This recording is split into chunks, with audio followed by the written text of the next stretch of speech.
болушу ол алып жатыр, иә? Жақсы, қалғанымыз түгелбіз. Жаңа сабағымызды бастамас бұрын барлықтарының көңілдері менің қолымдағы жәшік алсын. Осы жәшіктің ішіндегі дүниені табамыз. Бұл жәшіктің ішінде қандай зат жасырылған? Ол зат аумақты көрсетеді. Не нәрсе болуы мүмкін? Карта көрсетесіздер. Қазақтың шоқ жұлдызы өткен сабақта біз өткен Шоқан Уәлихановтың бұл картада Қашқарияға саяхат жасаған, Ыстықкөлге саяхат жасаған сапарлары көрсетілген. Бүгінгі біздің сабағымыздың тақырыбы Шоқан Уәлихановтың Ыстықкөл сапарының күнделігі. Сабағымыздың оқу мақсаты және сабақ мақсаттары, бүгінгі сабақтағы негізгі оқу мақсатымыз әдеби шығармаға сюжеттік композициялық талдау жасау және ақпараттар ретін анықтау, әдеби шығарманың сюжетін анықтау және композициялық құрылымына талдау жасау. Бүгінгі сабағымызды өтпес бұрын біз үйге берген тапсырманы қайталаймыз. Үйге қандай тапсырма берді?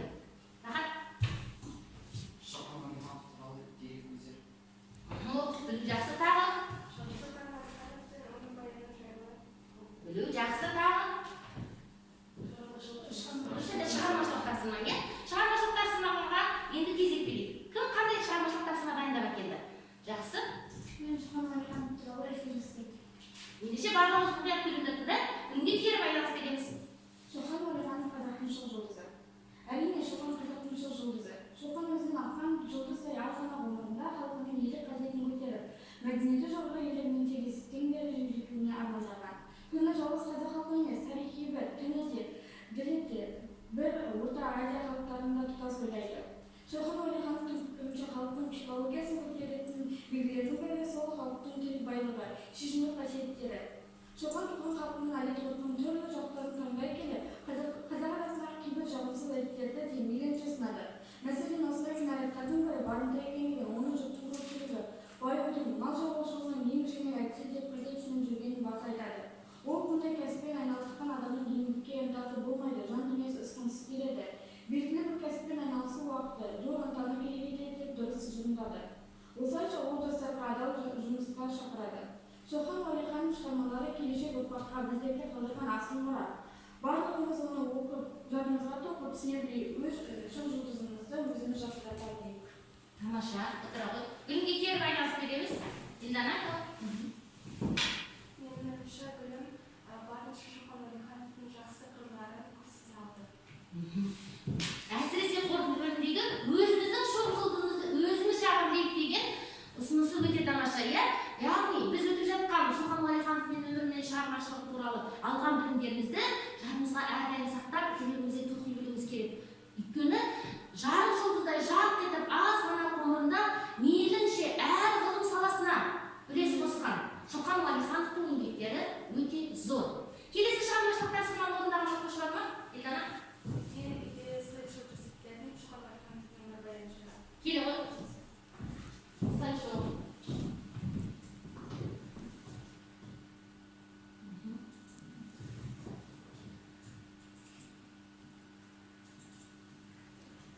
Ертең аңғартпен тыңдаймыз, кері байланыс беруге дайындап тұрамыз. Шоқан Уәлиханов. Шоқан Уәлиханов 1835 жылы дүниеге келіп, 1865 жылы дүниеден өтті. Шын есімі Мұхаммед Қанабия. Кішкентай кезінен бері әжесі Шоқанның кемелге келгеніне байланысты Шоқанды алып кеткен. Шоқан Уәлиханов этнограф, ғалым, ағартушы, тарихшы, географ, фольклортанушы. Шоқан Уәлиханов қазіргі Қостанай облысында дүниеге келген. Ол кісі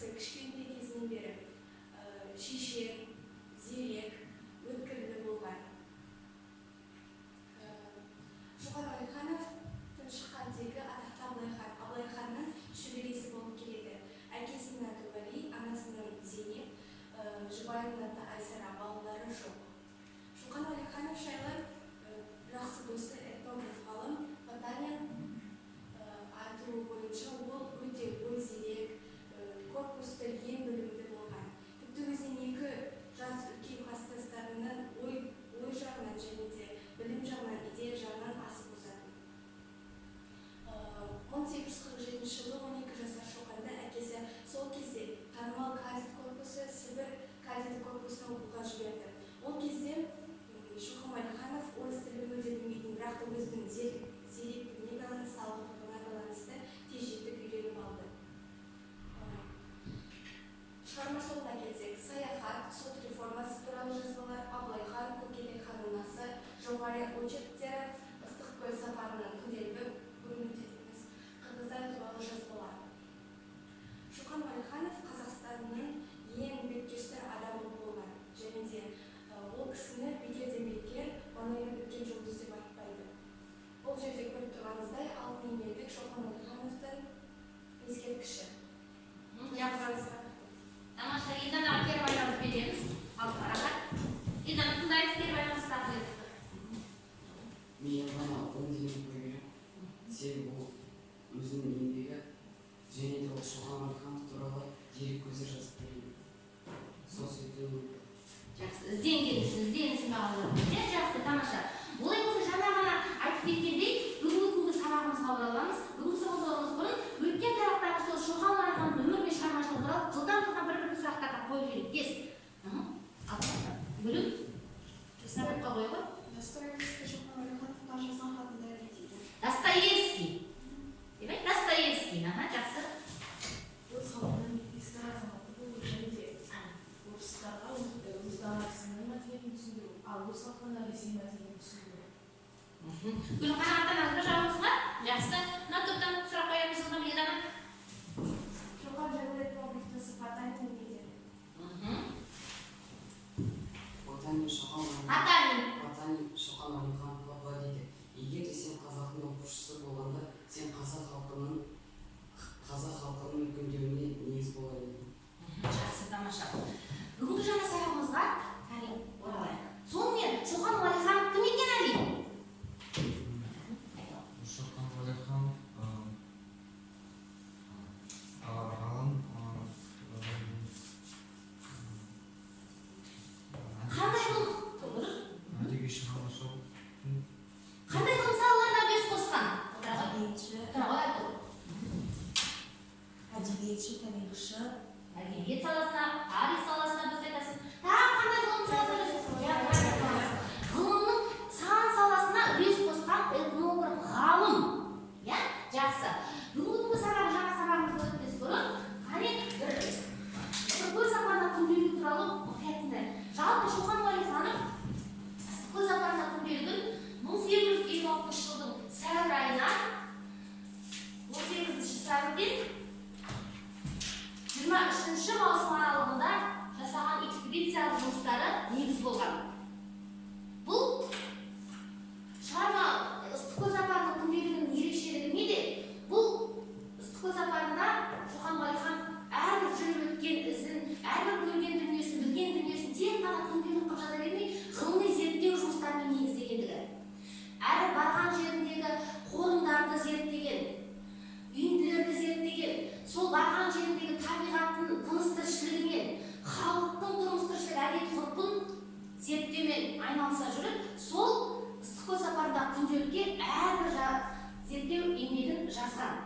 Жаза отырып, өздері білесіздер өткен сабақтарда біз Шоқан Уәлиханов керемет суретші. Сол күнделігіне суреттерді де сызбаларды да түсірген. Қазіргі жаңа сабағымызда біз бүгінгі сабақтың мақсаты жаңа айтты композициялық сюжетті құрылысына талдау. Жалпы сюжет деген қай тілден шыққан? Ол не нәрсе? Сюжет деген. Жақсы. Не нәрсе бөліп сюжет деген?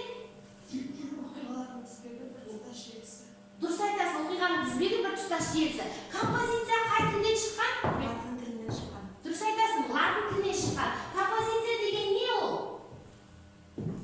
Біз қазір композиция құрылысына талдаймыз. Белгілі бір бетпен, белгілі бір тәртіппен көркем шығарманың орналасуы. Дұрыс айтасың. Кез келген көркем шығарма композиция құрылысына талдау ең бірінші неден басталады? Басталуынан. Соңы немен аяқталады? Шешім. Басталуы, дамуы, сосын кейін байланысуы, шиеленуі,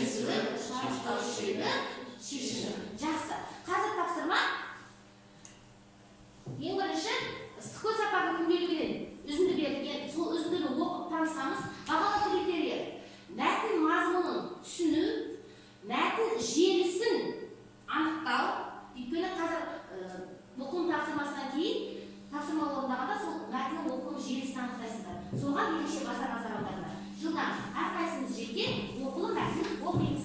Уақыт 2 минут.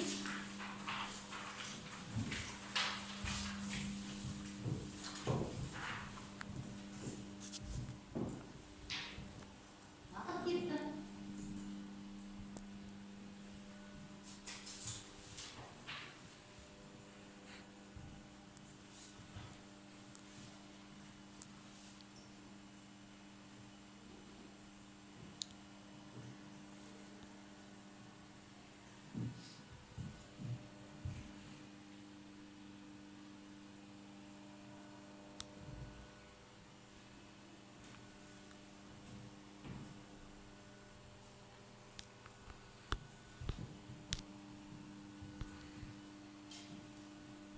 Bir minutlarım kaldı, kıymetli okuyucular.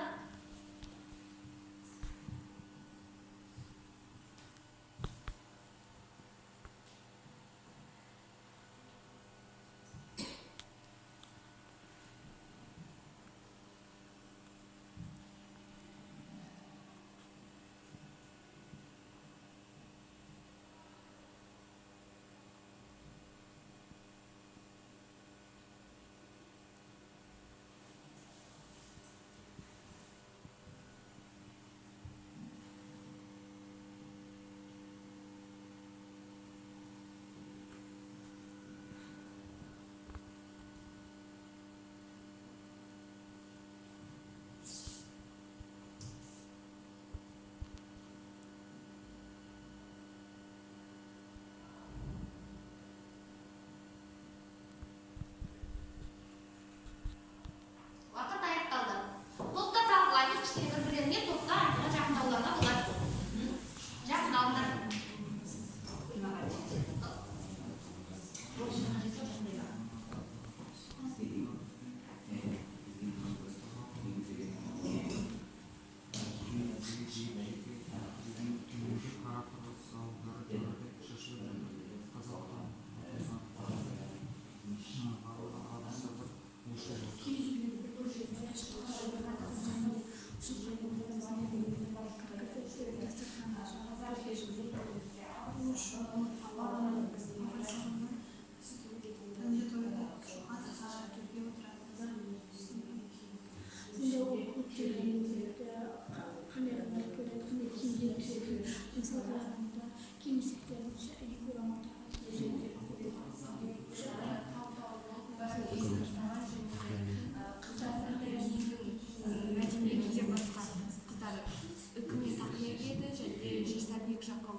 Жақсы. Талқылау уақыты аяқталды. Оқулы мәтінді жинаймыз. Осы оқулы мәтін негізінде семантикалық карта тапсырмасын әрқайсымыз жеке-жеке орындаймыз. Бағалау критерийі мәтіннен алынған ақпарат желісін анықтайды, ретін анықтаймыз мәтін желісі бойынша.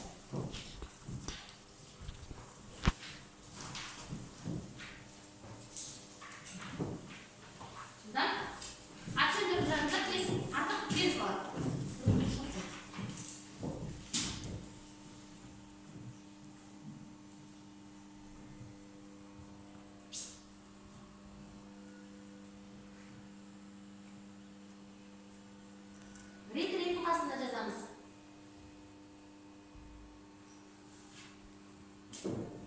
Бірінші мәтін рет бойынша қайсы, екінші қайсы белгілейміз болды.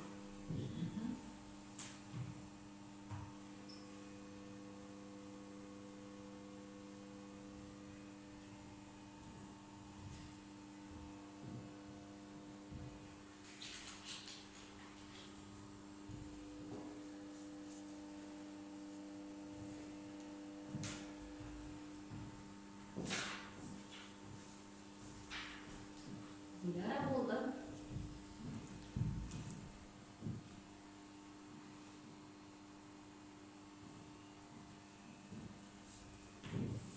Алтай болды. Мына топтан 2 оқушы, 3 оқушы болды. Мына топтан 2 оқушы, 3 оқушы. Әмір Әли, аяқтаймыз. Жақсы. Сағат тілмен тез парақшамызды ауыстырамыз. Экранға қарап.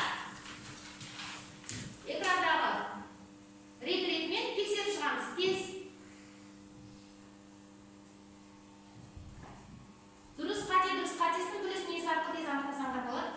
галочка аркылы. Дұрыс. Астына балын қоямыз. Қалыптастырыш бағалы 1 балдан 10 балға дейін, 10 ұпайға дейін.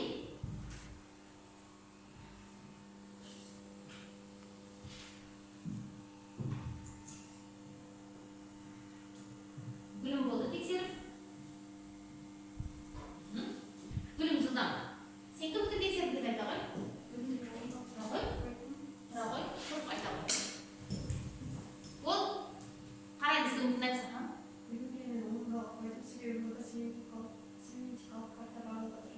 Ақпаратты дұрыс жазған, иә? Берсін.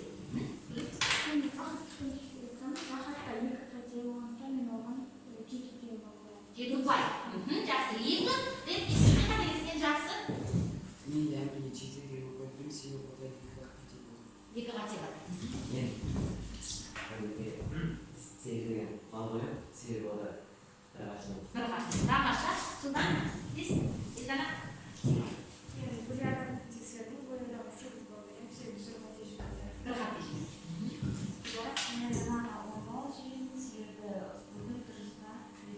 Тамаша, дұрыс. Регламентін тексердім, бұл жерде Алтын оны айтты. дұрыс. 10 дұрыс. 10 бал. Тамаша. 10 түгел дұрыс. Жақсы, жарайды. 10 бал алған оқушыларды қане қошеметтеп қоямыз, иә? Оқу мақсатына сай, өте тамаша жұмыс жасады. Келесі біздің оқу мақсатымыз әдеби шығарманы композиция құрылысына талдау. Олай болса жаңа оқыған оқу мәтінін барлықтарын ұялы телефондарында алыңдар. Кахот бағдарламасын пайдаланамыз. Тез ұялы телефондарымызды аламыз. Кахот режиміне ойына кіреміз, түгеліміз. Пин-код кетті, қазір пин-код айтам. Сол пин-код арқылы қосыламыз.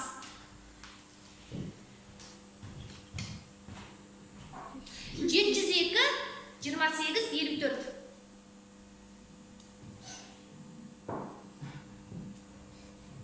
Айма қосылды.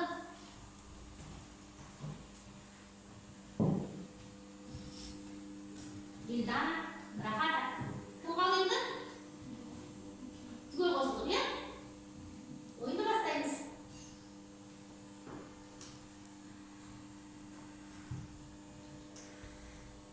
Шоқан Уәлиханов «Сықыл күндегі шығармасы» бойынша.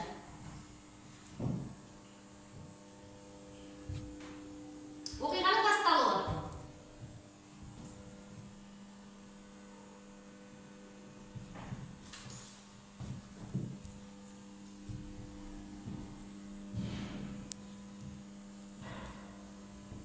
Оқиғаның дамуы.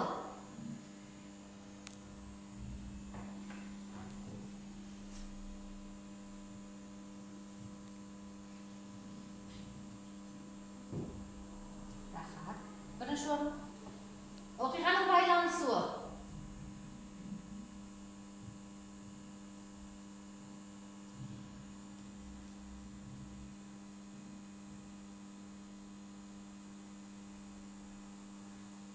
Келесі. Бұнда да рахат. Шарықтау шегі.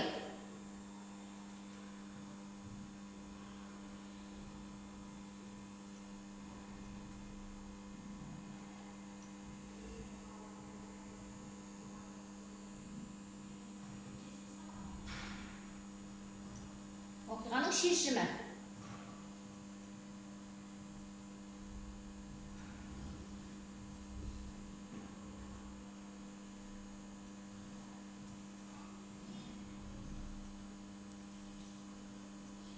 Үшінші орын Гүлім. Бейсенғазиева. Екінші орын Гүлім. Ержанова. Бірінші орын Рахат. Бүгінгі күнгі композициялық құрылысына талап ойында жеңімпаз кім? Олай болса? Рахат. Рахат өте тамаша. Сабағымыздың оқу мақсатына сай өте жүйелі жақсы жұмыс жасады. Екінші орын Гүлім. Үшінші орын Бейсенғазиева Гүлім. Олай болса, ары қарай келесі сабағымыздың тапсырмаларын орындаймыз.